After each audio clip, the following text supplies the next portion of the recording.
여러분 안녕하십니까. 이어서 광주 전남권 소식입니다. 폭우와 강풍을 동반한 태풍 콩레이는 머문 시간은 길지 않았지만 전남에 많은 피해를 남겼습니다.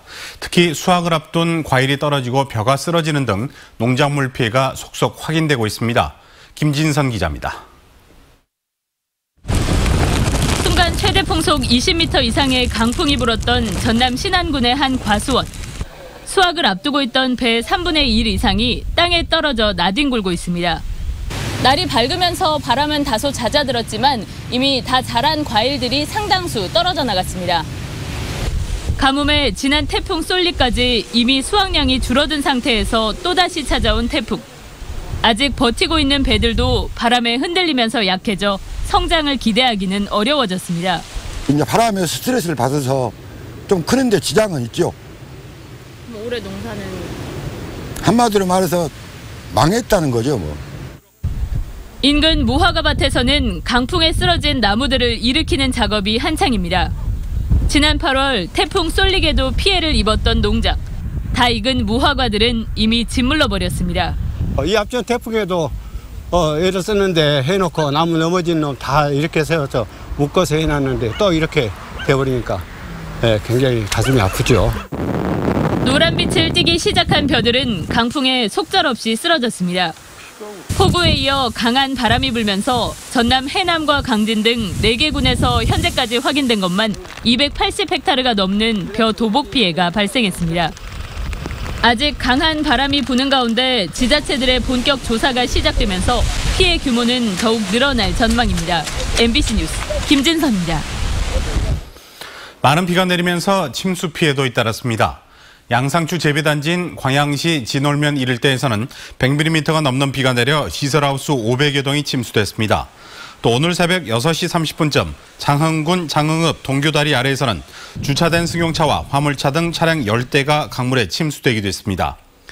완도군 신지면에서는 해안도로가 유실됐고 완도와 해남에서는 양식장이 부서져 큰 피해를 입었습니다. 광주에서도 강풍으로 인해 남구 일대 0.7헥타르의 논에서 벼가 쓰러지고 가로수 10여 그루가 뽑혔습니다. 태풍 콩레이의 영향으로 전면 통제됐던 서남의 뱃길이 내일 오전부터 정상화될 것으로 보입니다. 목포항과 완도항에서는 오늘 48개 항로 여객선의 운항이 전면 통제된 가운데 내일은 신안 홍도와 진도 서거차도 등으로 향하는 먼바다 항로 6개만 제외하고 나머지 항로들은 정상적으로 운항될 예정입니다. 서해 전해상에 내려졌던 풍랑주의보도 내일 오전 해제될 것으로 예보되면서 피항해 있던 여객선 등도 기점지로 이동해 운항을 준비하고 있습니다. 한편 항공기 운항은 오후부터 모두 정상화됐고 지리산을 제외한 무등산과 월출산, 내장산 등의 국립공원 탐방로도 통제가 풀렸습니다.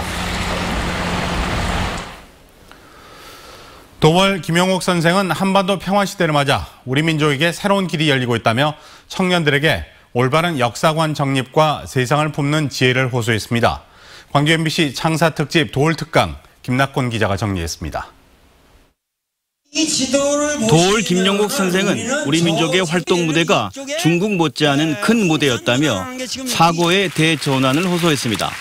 조선 반도라는 말은 이제 쓰지 마세요. 내가 강의 듣고 나서 조선 대륙. 한반도 평화를 주도적으로 열고 있는 지금이 다시 찾아온 기회라며 마음의 변화를 당부했습니다. 미국이나 중국이나 일본이 시켜주는 것이 아니라 우리 스스로 통일을 만들어 가야 한다는 거죠. 도올은 지도를 거꾸로 돌려보면 전라도가 대륙과 해양을 연결하는 소통의 중심이라며 큰 인물, 큰 꿈을 주문했습니다. 전라도 총구석에 갇혀 있는 사람이다. 이게 말이 되냐? 이게 말이 되냐? 분들이야말로 전 세계를 호령하던 그 대륙의 기상의 하나의 칸. 혼을 다한 도올의 특강에 학생들은 거침없는 질문으로 호응했습니다.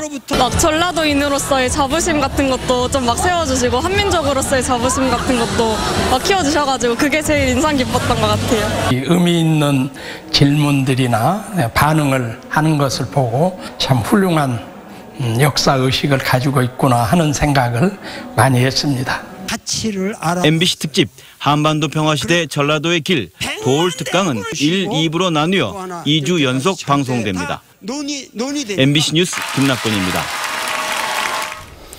태풍의 영향으로 미뤄졌던 충장축제 개막식과 거리 퍼레이드가 내일 진행됩니다.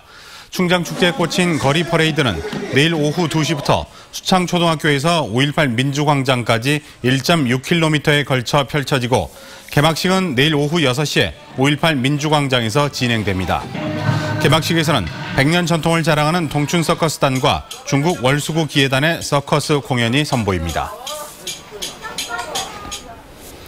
민주평화당 박지원 의원이 광주에서 평화의 변화와 비핵화 전망이라는 주제로 강연을 했습니다.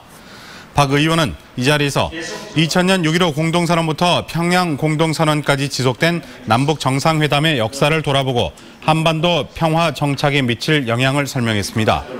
참석한 200여 명의 시민들은 질의응답을 통해 향후 다가올 평화의 시대에 대한 의견을 함께 나눴습니다. 지방선거를 치르면서 금품을 주고받은 관계자들이 검찰에 고발됐습니다. 전남 선거관리위원회는 지방선거에 출마한 특정 후보의 선거운동 과정에서 대가성 금품을 주고 이를 본인 계좌로 받은 기획사 대표와 자원봉사자 등 2명과 함께 자원봉사자에게 금품을 주겠다고 한 캠프 관계자를 검찰에 고발했습니다. 현재 선거관리위원회는 6월 지방선거와 관련해 선거비용 위법 행위 8건을 고발 조치했다며 유권자들의 신고를 당부했습니다. 전라남도가 90조 원 규모로 커질 것으로 전망되는 면역세포 치료 시장을 선점하기 위해 국립면역치료연구원 유치에 나섰습니다. 전라남도는 대통령 공약 사업인 화순, 나주, 장흥 생물의학산업벨트에 면역세포 연구 컨트롤 타워인 국립면역치료연구원을 유치하기 위해 연내 타당성 용역을 마무리하기로 했습니다. 도는 이 결과를 토대로 정부의 예비 타당성 조사를 신청해 국가 전략 사업에 반영되도록 할 계획입니다.